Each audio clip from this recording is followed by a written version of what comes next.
어떤 맞벌이 부부가 아기를 돌볼 사람이 없어서 시골에서 할머니를 모셔왔습니다. 그 후에 이 아기는 할머니의 보살핌 속에서 건강하게 아주 잘 컸습니다. 어느 휴일 엄마는 그림책을 펴놓고 아기랑 이야기를 나눕니다. 토끼를 가리키면서 이게 뭐야? 라고 묻자 아기가 그럽니다. 토끼. 그래서 염소를 가리키면서 그럼 이건 뭐야? 얌생이. 엄마가 화를 내면서 너 이건 누구에게 배운 거야? 하자 아기가 그랬답니다. 할마이. 오늘날 우리 아이들에게 가장 많은 영향을 끼치는 것이 뭘까요? 어느 통계를 보니까 아주 성실한 성도가 교회 강단 앞에서 보내는 시간은 1년에 약 200시간이라고 합니다. 반면에 현대인들이 TV 앞에서 보내는 시간은 1년에 거의 2000시간이랍니다. 어른들이 1년에 2000시간을 TV 앞에서 보낸다면 아이들은 그 못지않은 시간을 보내고 있을 겁니다. 그렇다면 오늘날 TV를 비롯한 매스컴들은 아이들에게 뭘 가르치고 있을까요? 10여 년 전에 기사를 제가 본 것인데 미국의 경우에 청소년들이 보는 프로그램은 시간당 20개의 난폭한 장면을 다룬다고 합니다. 그리고 미국의 청소년들은 6학년이 끝나기도 전에 TV에서 10만 건의 폭력적인 장면을 보고 그 중에 8,000건은 살인 장면이랍니다. 그러니까 폭력과 살인을 아주 시원하게 그렇게 묘사하고 그렇게 보여주고 있답니다. 그래서 폭력과 살인이 미국의 아이들에겐 매우 친숙하다는 겁니다. 낯선 게 아니라 매우 친숙하다. 그러기 때문일까요? 지금은 아예 총으로 난사를 합니다. 애들. 폭력이 아이들을 가르치면 안 됩니다. 세속의 문화가 아이들을 가르치면 안 됩니다. 부모가 가르쳐야 합니다. 오늘 성경 본문은 그것을 우리에게 증언해 주죠. 사도 바울이 쓴 것인데요. 이렇게 시작합니다.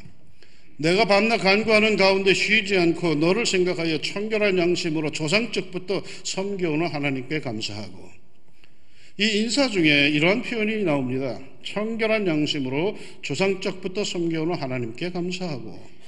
참 아름다운 표현 아닙니까? 청결한 양심으로 조상적부터 섬겨오는 하나님. 신앙에 이를 때도 소중하지만은 집안 대대로 믿음을 이어가는 믿음의 집안은 더욱 소중합니다.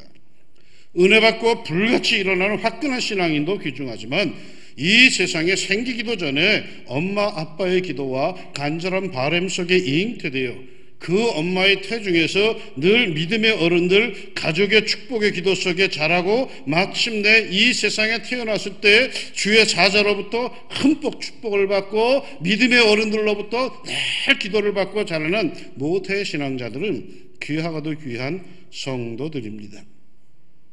물론 모태 신자들이 어떤 경우에는 못된 신자가 되어서 맨날 모태 한다고 하지만은 그러나 이 모태 신자들이 은혜를 받고 예수님을 인격적으로 체험하고 나면은 그야말로 콘크리트 신자로 가장 든든한 성도가 됩니다. 게다가 이런 거듭난 모태 신앙자들이야말로 가장 부모의 자랑스러운 삶의 열매이죠. 그 부모의 삶, 그 부모의 가치관을 그대로 이어가는 자녀들이요, 그 부모의 신앙을 이어가는 그러한 이들입니다. 그야말로 조상적부터 섬겨오는 하나님을 나도 섬긴다고 고백하는 이들이죠. 오늘날 많은 자녀들은 그 부모를 속으로 경멸하고 있습니다. 말은 하지 않지만 부모가 평생 가졌던 신앙과 가치관을 무시하고 멸시하고 있습니다. 그러게 그토록 부모가 권해주어도 신앙생활을 거부하는 거죠. 내 어머니가 섬기던 하나님, 내 아버지가 섬기던 하나님, 내 부모님이 평생 섬기던 하나님을 나도 섬깁니다라고 고백하는 자녀들. 바라건대 여러분의 자녀손들이 청결한 양심으로 조상적부터 섬겨오는 하나님께 감사하고 라는 고백을 할 수 있기를 주의 이름으로 축원합니다. 이런 고백을 내 자녀들도 자연스레 하려면 어떻게 해야 할까요? 사도 바울은 이렇게 당당하게 조상적부터 섬겨오는 하나님을 자신도 섬긴다고 고백하면서 어떤 한 사람을 끌어내고 있습니다. 디모데입니다. 디모데는 더베 출신으로 혼혈아입니다. 헬라인 아버지와 유대인 어머니에게서 태어났죠. 그는 평생 바울의 가장 가까운 동역자로서 일을 하여 바울로부터 믿음의 아들이란 말도 들었고요. 디모데전서 6장 11절에서는 하나님의 사람이라는 존대도 받습니다. 초대교회 그리스도인들은 디모데 하면 누구나 온유한 사람, 충성된 사람 하면서 존경을 합니다. 무엇 때문에 그가 이런 인정과 존경을 받게 됐을까요? 디모데를 향해서 이렇게 표현합니다. 내 눈물을 생각하여 너 보기를 원하면 내 기쁨이 가득하게 하려 함이니 이는 네 속에 거짓이 없는 믿음이 있음을 생각함이라. 거짓이 없는 믿음. 이 말은 뒤집어 보면은 믿음 중에는 거짓된 믿음이 있다는 것입니다. 많은 신앙가정의 자녀들이 부모의 덕분에 믿음이 있는 채 하고 살아갑니다. 거짓된 믿음, 진실치 못한 신앙 자세로 살아갑니다. 그러면서도 부모님의 신앙이 좋다고 집사님, 권사님의 자녀라고 저절로 자신도 믿음이 좋은 줄 알고 그렇게 살아갑니다. 그런데 문제는요, 각자의 그 믿음이 평가를 받아야 하는 때가 반드시 온다는 사실입니다. 그리고 그때는 인생에서 매우 중요한 때이고 대부분이 그때 실족하고 절망한다는 거죠. 아버지가 세상을 떠나며 어머니가 천국으로 향하며 우리 가족 다 함께 천국에서 만나자 했으나 그 천국의 모임에 참여하지 못할 자녀가 있을 수도 있다라는 것입니다. 하늘나라 갈 준비를 하는 한 노인이 있었습니다. 병원에서 안정이 필요하다고 해서 모든 이들의 면회를 금지했습니다. 많은 믿음의 친구들이 찾아왔다가 만나지도 못하고 문 밖에서 그저 기도하고 편지로 격려하며 돌아가곤 했습니다. 그런데 어느 날 이 노인이 문 밖에 누가 와 있다라는 쪽지를 받더니 그 친구는 반드시 만나야겠다라고 들여보내달라고 간청을 합니다. 이 친구는 얼떨떨하여서 병실로 들어갔고 그리고 묻습니다. 왜 나에게만 면회를 허락했어? 그러자 노인이 대답합니다. 다른 친구들이야 다 신앙이 있으니까 곧 하나님 나라에서 만날 것인데 자네야 신앙이 없으니 이제 우리는 다시는 영원토록 못 볼 것 아닌가. 우리가 많은 것을 자녀들에게 주기 위해서 얼마나 힘을 씁니까? 그러나 그 많은 것 중에 궁극적으로 중요한 것이 과연 무엇입니까? 여러분이 누리고 있는, 여러분이 받았다고 하는 그 영원한 삶, 하나님의 나라에서 영생을 여러분 혼자 누리고 있는 것은 아니십니까? 가장 중요한 삶의 열쇠, 그 신앙은 주지 않고 쓸데없는 이 세상에서 쓰다가 버릴 것들이나 주고 있는 거 아닙니까? 제 어머니 피난 내려오면서 갖고 온 것이 별로 없었습니다. 갑자기 일사후퇴 때 마지막 피난길에 내려오게 되어서 숟가락 하나 제대로 갖고 온 것이 없었답니다. 그런데 어딜 가나 돈은 필요하지 않을까 싶어서 돈을 한 뭉치 보따리에 싸서 소중하게 그걸 들고 왔답니다. 그런데 막 허겁지겁 집을 나서는데 성경책, 선교사에게 받은 그 작은 성경책이 눈에 띄었습니다. 그거 그냥 버리고 오려니까 그래도 조금 찜찜했습니다. 그래서 그걸 깊이 주워들고 그 보따리 위에다가 쑥 끼워놓고 그리고 급히 집에서 튀어나왔답니다. 마지막 피난길, 곧 길이 막힌다고 모두들 부랴부랴 내려가는데 우리 가족은 낙오가 되었답니다. 나같이 굶뜬 사람도 있고 많았던 것 같아요. 같이 동네 사람들이 떠났는데 낙오가 되어서 아무리 가도 그 앞에 일행이 보이질 않는 거예요. 불안함 속에 계속 길을 가는데 황해도 남천에서 어디서 나타나는지 미군 스리코터가 확 다가오더니 옆에 딱 씁니다. 한 흑인이 차에서 내리더니 우리 가족을 세우더니 짐 보따리를 풀어보라고 합니다. 아마도 피난민들이라면 이만큼 보따리를 이고 내려가는 게 정상인데 이 식구들은 보따리가 없고 요만한 상자 하나 들고 내려가니까 뭔가 수상하다 싶어서 세워서 검사하는 것 같아요.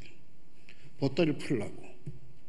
보따리를 풀자 맨 위에 뭐가 툭 튀어나옵니까? 작은 성경책이 튀어나왔습니다. 그러자 흑인 미군이 크리스찬? 하고 물었고 교사였던 제 아버지가 Yes, we are Christian 하자. 더 물어보지도 않고 자기들 차에 얼른 타라고 하더니 수색역으로 떠나는 마지막 피난 열차를 탈 수 있는 토성까지 그냥 직선으로 그냥 데려다 줬다. 6.25 사진에 종종 등장하는 그 열차 지붕에 피난민들이 하얗게 올라간 그 피난 열차, 바로 그 열차입니다. 자세히 보면은 우리 가족도 거기에 있답니다. 이렇게 남으로 피난 와서 수색까지 왔다가 그래도 불안해가지고 더 내려가자 해서 청주까지 내려간 뒤에야 이제 돈 좀 써보자고 돈 보따리를 풀었는데 어떻게 됐을까요? 김일성 얼굴이 박힌 돈이 남쪽에서 무슨 소용이 있겠습니까? 찜찜해서 들고 온 그 성경책, 어린 시절에 선교사를 통해서 받았던 그 성경책은 우리 가족에게 생명을 주었고 구원을 주었고 절대절명하게 의지했던 그놈의 돈보따리는 썩어질 짐이 되고 말았어요. 여러분, 자식에게 뭘 주려고 하십니까? 돈 주고 싶어 하십니까? 돈 버는 길은요, 세상이 아이들에 다 가르쳐 줍니다. 출세하는 거 세상이 다 가르쳐 줍니다. 어떻게 인간관계를 가지고 이거 다 가르쳐 줍니다. 학교에서. 자식에게 부모가 줘야 할 거는 그런 게 아니에요. 가치 있는 걸 줘야 돼요. 영적인 문제를 가르쳐 줘야 돼요. 사랑하는 자 내 영혼이 잘됨처럼 할 때 그 영혼 잘 되는 길은 부모가 가르쳐 줘야 되는 거예요. 그걸 학교가 가르쳐 주는 게 아니에요. 자식들에게 우리가 가장 소중한 것부터 가르쳐 줍시다. 가장 중요한 것은 주지 않고 알려주지도 않고 쓰잘데없는 것만으로 가득 채워주며 자녀를 사랑한다고 하지는 않습니까? 제일 중요한 것부터 줍시다. 디모데는요, 거짓이 없는 진실된 믿음을 갖고 있었습니다. 이 믿음을 그는 어떻게 갖게 되었을까요? 이 믿음은 먼저 내 외조모 로이스와 내 어머니 유니게 속에 있더니 내 속에도 있는 줄을 확신하노라. 그 할머니와 그 어머니의 신앙교육으로 그렇게 되었던 거죠. 그 할머니 로이스가 자기 딸 유니게에게 진실된 믿음을 전해주었고 그들이 또 손자여 아들인 디모데에게 그것을 그대로 전수해 준 겁니다. 전수한다고 해서 그냥 옛다 받아라 그렇게 전해줬을까요? 그만한 공을 들였고요, 그만한 기도가 있었고요, 그만한 눈물이 있었고요, 그만한 권면과 그만한 교육이 있었던 거예요. 한 번에 말 듣는 애들이 어디 있어요? 그만한 눈물과 기도로 간구했던 거죠. 여러분의 자녀들은 어느 정도 신앙교육을 집에서 받습니까? 자녀의 신앙을 목사가 책임지리라 생각하면 오산입니다. 전도사, 교사가 책임질 것이라고 여긴다면 착각입니다. 자녀의 신앙은요, 부모의 책임입니다. 늘 가까이 있으며 언제나 많은 시간 함께하는 부모의 책임입니다. 기도를 가르치세요. 섬김과 헌신을 가르치세요. 예배를 가르치고 말씀의 묵상을 가르치세요. 교회 사랑을 가르치세요. 신앙생활의 가장 기초적이고도 중요한 것들을 부모가 가르치세요. 이르면 이룰수록 좋은 겁니다. 세계 어린이 전도협회가 미국의 종교심리학자 보노 박사를 통해서 의사, 변호사, 교수, 박사, 기업체 임원 등등 이른바 사회에서 성공했다는 사람들을 대상으로 조사한 바에 따르면 언제 예수를 믿게 되었느냐라는 질문에 20세 이전이 55%였습니다. 20대가 26%고 30대가 9%고 40대가 2%고 50대가 1%, 60세 이상이 0.4%였습니다. 그러니까 60세 이상 예수 믿고 교회 나온 분들, 여러분들은 정말로 하나님이 사랑하는 분들입니다. 자연스럽게 될 일이 아니라는 거예요, 이 통계가. 세계 어린이 전도협회의 또 다른 조사에 의하면 오늘날의 기독교인 86%가 15세 이전에 예수를 알고 거듭났다고 합니다. 그러니까 성인이 되어서 예수를 영접한다는 것은 거의 기적에 가까운 일이고, 그렇게 고집센 이들이 꺾이려니까 얼마나 심한 인생의 시련과 어려움이 있어야 하겠습니까? 어떤 분들은요, 어릴 때는 어려서 아무것도 모르는데 벌써 그럴 필요가 있나요? 합니다. 중고등학생 때는 공부하기도 바쁜데 그럴 필요가 있나요? 합니다. 그러면서 대학교에 가면 성인이 되면 시키겠다고 합니다. 여러분, 성인이면 19세짜리가 부모 말을 듣는다고요? 기적을 바라세요. 안 들어요. 어쩌면 안 듣는 게 당연한 거예요. 이젠 그 아이의 인생이니까 말이에요. 성인이라는 말은 독립할 수 있는 존재가 됐다라는 뜻이에요. 이제 독립체예요. 나하고 관계가 없어요. 나하고 별개의 독립체예요. 그런데 그런 존재가 부모의 말을 무조건 듣는다? 아이고, 어림없죠. 신앙교육, 어릴 때일수록 부모가 직접 집에서 하세요. 아이일 때 하세요. 그러면 그 아이는 평생 하나님의 법도에서 벗어나지 않을 것입니다. 마땅히 행할 길을 아이에게 가르치라. 그리하면 늙어도 그것을 떠나지 아니하리라. 또 아비들아, 너희 자녀를 노엽게 하지 말고 오직 주의 교훈과 훈계로 양육하라. 어릴 적부터 부모가 이렇게 주의 교훈과 훈계로 양육해 갈 때에 그 자녀는 반드시 하나님의 은총의 손길 가운데 머물며 그 법도대로 평생 살아서 소망과 축복의 정상에 설 것임을 굳게 믿습니다. 믿음의 부모님들, 여러분 자녀들을 교회로 보내세요. 하나님의 나라를 위해 보내세요. 가정에서 신앙교육을 부모가 시키고 교회에서는 신앙 공동체 훈련을 할 수 있도록 겸허하게 하나님을 섬기는 것을 배우도록 교회로 보내세요. 교회 가는 시간이 아깝다고요? 하나님의 살아계심을 믿는 부모가 정말 그렇게 여길 수 있습니까? 그 아이의 전 인생에서 그 시간은 매우 소중한 시간이 될 겁니다. 그것도 말이죠, 부모가 나가는 교회로 보내세요. 동네 교회에 친구 따라다니게 하고 성인이 되면 돌아오게 하겠다? 천만의 말씀이에요. 그래서 돌아오는 일은 없어요. 제가 우리 교회에서 25년째 목회하고 있는데요, 그동안 돌아올 일은 단 한 명도 없어요. 내 자녀 내 교회에 다니게 해야 돼요. 내 부모의 섬김과 헌신의 손길이 묻어있는 주의 성전에 내 자녀의 손길이 얹히도록 해야 합니다. 다른 교회는 몰라도 우리 왕십리 중앙교회 114년의 역사를 자랑하는 교회는 그야말로 전도해서 교회를 채우는 게 아니라 대대로 아버지가 드리는 예배 드리는 자리에 그 아들이, 어머니가 기도드리는 그 자리에 그 딸이, 그 손주들이 채워가는 겁니다. 그래서 대대로 주님을 섬겨가는 교회가 되어야 하는 겁니다. 한번 불받았다고 확 일하는 교회가 아니라 우리는 조상적부터 청결한 양심으로 섬기는 그 하나님을 믿는 믿음의 집안들로서 우리는 교회를 세워나가는 겁니다. 아이들은 말이죠, 누군가가 그려놓는 대로 그려지고 형성이 됩니다.